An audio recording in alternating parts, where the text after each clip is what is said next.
Get over here!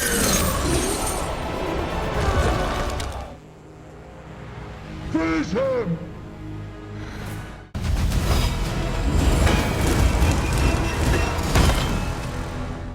Mortal Kombat II arrived as one of 2026's most anticipated releases, especially after the first film's mixed reception in 2021. And this sequel made it clear from the start that it was doubling down on what fans actually wanted. A movie that feels like the game brought to life. From its brutal, game-accurate fighting locations to the avalanche of nods, references, and stylistic callbacks to both the franchise and other films, MK2 leaned fully into its identity. And behind the scenes, the production was packed with story ideas, character moments, and even entire sequences that almost made it into the final cut, but were ultimately removed, giving fans plenty to talk about when exploring what could have been in this ambitious follow-up. In this video, we're looking into all of these aspects and more, getting a clearer picture of how MK2 evolved into one of 2026's most talked about adaptations. So without further ado, let's dive into it.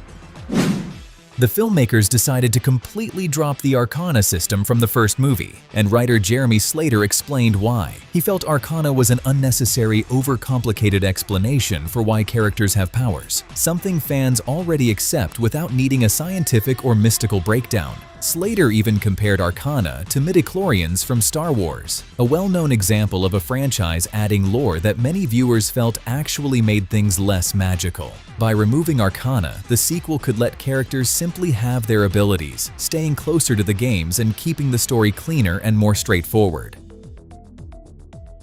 There's a fun behind-the-scenes detail in the 1985 flashback showing Johnny Cage competing in and winning a karate tournament. The young version of Cage is actually played by Indy Urban, the real-life son of Carl Urban, who portrays adult Johnny Cage in the film. This casting choice created a personal touch to the flashback, letting Carl Urban's son step into the role for Cage's early years and creating a subtle connection between the character's past and present within the movie.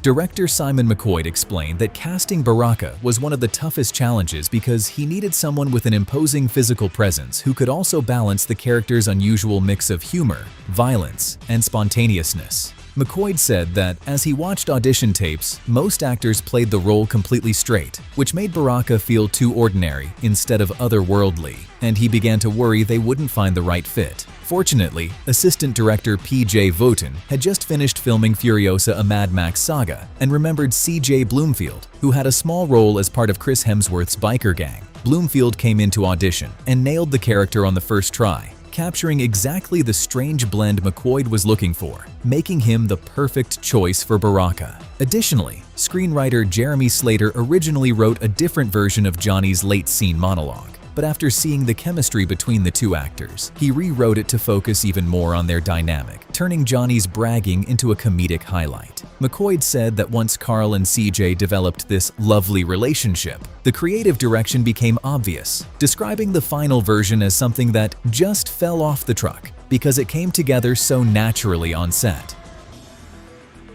Greg Russo, who co-wrote Mortal Kombat 2021, explained in an interview with Collider that he envisions the reboot as a three-part story, with each film covering a different phase of the iconic tournament. He said the first movie is designed as a pre-tournament setup, introducing the characters and laying the groundwork. The second film would take place during the actual Mortal Kombat tournament, and the third would explore the aftermath once the tournament is over. Russo emphasized that this structure helped him decide which characters to include now and which to save for later, ensuring the story could grow naturally across multiple films.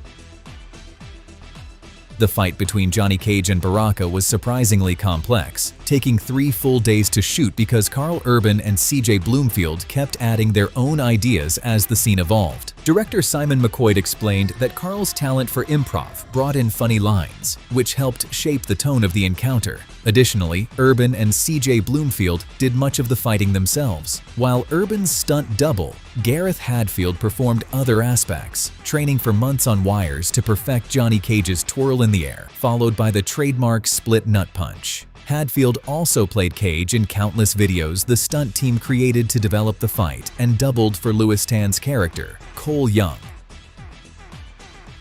There's another fun meta joke when Johnny Cage first meets Raiden in the parking garage. Cage mocks him by asking if he's cosplaying Big Trouble in Little China. That line is actually a nod to the real origins of Raiden's character. Ed Boon and John Tobias, the creators of the original Mortal Kombat video game, were heavily inspired by the lightning-wielding villain Lo Pan Storms from Big Trouble in Little China, especially the character Lightning, whose look and powers directly influenced Raiden's design. So in this scene, Johnny Cage is teasing Raiden about the very movie that helped shape him in the first place, turning the moment into a clever inside reference for longtime fans.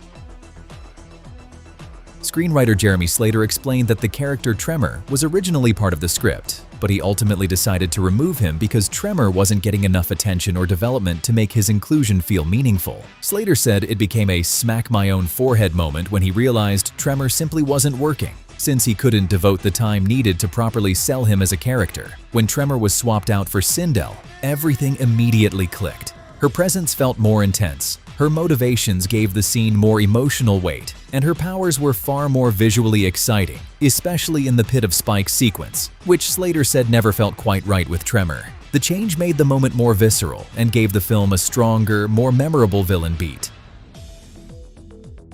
In interviews about Mortal Kombat II, Jessica McNamee has said she'd love to explore Sonya Blade's family connections in future sequels, especially her relationships with Johnny Cage and their daughter Cassie Cage. McNamee explained that diving into Sonya's dynamic with Johnny, whether as reluctant allies, rivals, or something more, and eventually showing how Cassie fits into that picture, would open the door to new emotional layers and fresh story possibilities. Her interest shows how the sequels could expand beyond tournament fights and start building the deeper character relationships that define the later eras of Mortal Kombat lore. Warner Bros. Made a strategic release date change by delaying the film from its original October 2025 slot to May 2026, aiming to take advantage of the summer movie season, which is traditionally the most profitable period for big action franchises. The studio believed that releasing the sequel during summer, when audiences are more likely to show up for large-scale blockbusters, would give the film a stronger box office boost than a fall release. This move shows how confident Warner Bros. Was in the movie's appeal, choosing a date associated with higher turnout, bigger marketing pushes, and more competition, but also far greater financial potential.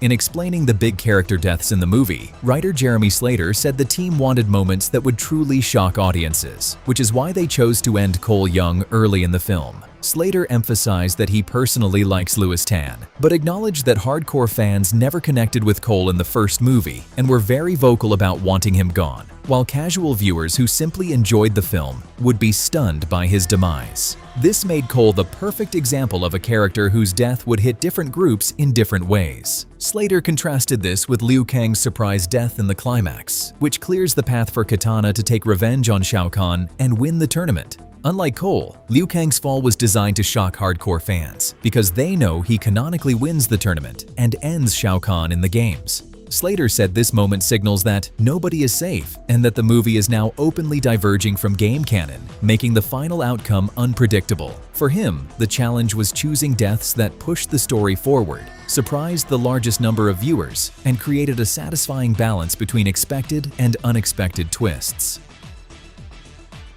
The filmmakers included a fun Easter egg with Johnny Cage's fictional movie poster for Uncaged Fury, which was deliberately designed as a playful homage to Tom Cruise's first Mission Impossible movie. The poster mimics the dramatic, stylized look of Cruise's iconic spy movie marketing, using similar bold framing, intense hero poses, and that classic super serious action star vibe, but reimagined through Johnny's over-the-top self-promotional personality. It works as both a parody and a character detail, showing how Johnny sees himself as a blockbuster legend on the same level as Ethan Hunt, even though his movies are famously exaggerated and cheesy.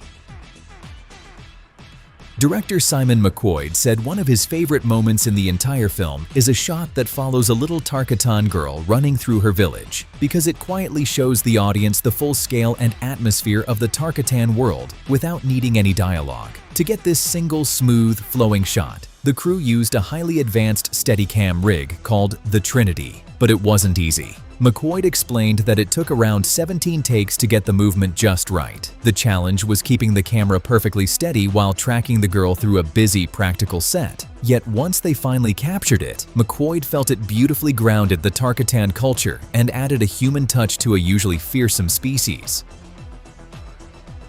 Ludi Lin revealed that the movie originally included a quiet character moment between Liu Kang and Kitana that would have helped set up their classic romance from the games, but the scene was ultimately cut from the final film. Lin explained that this moment was part of a larger group of non-action scenes removed during editing, as the filmmakers tightened the pacing and focused more heavily on fights and tournament-driven storytelling. The deleted scene would have given audiences an early hint of the bond forming between Liu Kang and Kitana, but for now, that emotional setup remains off-screen, leaving their relationship to be explored in future installments.